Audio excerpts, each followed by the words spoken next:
I was not feeling well. Like most people, I was in denial.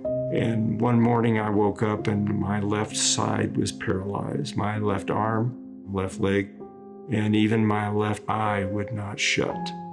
And to say that was catastrophic is an understatement. I was taken to the hospital. They were able to diagnose the autoimmune disease as myasthenia gravis. And I've been blessed in the fact that I have back the use of my left arm, left leg, and I don't have to have my left eye taped shut at night. But it left me in a situation I never thought I would be in. I was unable to do a number of things for myself. It was dangerous. This was never designed to go down 2 large steps on a concrete driveway. It was not only inconvenient and difficult, but it was dangerous. And there were times that it was harrowing. In the state of New Mexico, there are more than 400,000 people that have problems negotiating stairs. The New Mexico Ramp Project is pretty simple. We build handicap ramps for disabled people throughout the whole state of New Mexico. There were 4 of us that got together and started a 501c3 charitable corporation. And so we've been doing this for 6 years now, and it's grown from there. We've gone well over 520 ramps that we've built throughout the state. And the fact that we can give it to the family at no cost is obviously a benefit to the very low-income family. After the application comes in, we send it to our teams. They go out and do a survey. The team leader will try to decide how to build a ramp. He'll then work up the materials, then pulls together a team. Once he's got the plan, they'll go out and build it.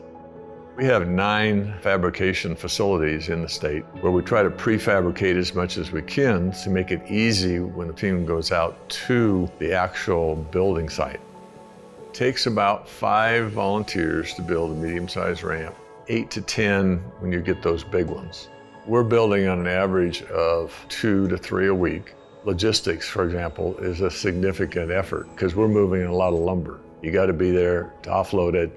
Also tools, we put about $6,000 worth of tools into every fab. Fortunately, we've got some really great sponsors. Hilti, they actually furnish us tools at no cost. Simpson Strong Tie, which is a manufacturer of fasteners. Blue Cross Blue Shield has been with us almost since we started. Our focus is the health and well-being of not just our members, but the communities around us. Accessibility is extremely important, especially for elderly folks. That helps with their quality of life, it helps with socialization, and all of those things can help with fall prevention or preventing Alzheimer's or dementia. We saw all of those benefits of supporting the New Mexico Ramp Project. The volunteers really, truly care. And so now they're investing their skills into this worthwhile cause, and it's just really amazing to see. The volunteers don't have to be trained very much. If they can pull the trigger on a screw gun, they're qualified. Being a leader of one of these teams is probably one of the more fulfilling things you can do as a volunteer, because you know you're really helping somebody and you'll get to know them in that process. There's also a lot of personal satisfaction, and generally these projects aren't long-term. It's not going to be 6 months to build a ramp. We can do it in a day or a day and a half.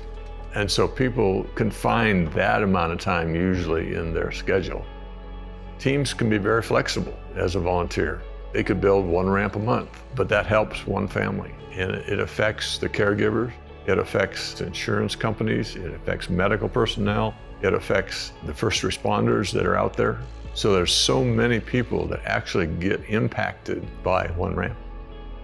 We're looking for leaders. We'll do the training, but we need somebody who's willing to step up and lead a group of 5 to 8 people to build a ramp. That is probably the thing that's holding us back the most, are leaders that will step up to help their neighbors. It feels like you've gotten back something that you thought was truly lost. The ability to not only get myself up and down there, but sometimes if I can take something that we've bought at the grocery store and be able to put it on my walker here and be able to come up that ramp and get it in and do it safely, you feel like you've gotten something back that you thought was going to be lost forever. I think miracle is a word that's kind of overused sometimes, but in a lot of respects, it certainly applies. I tell them, God bless you and thank you so, so much. I don't want that to sound cliche, but you don't understand what a loss is until it's gone. And that was true in my life. And something like that ramp, they say, well, that's just a ramp. No, it's more than just a ramp. It is a way for me to be able to do things that I couldn't do otherwise. And that's worth a lot.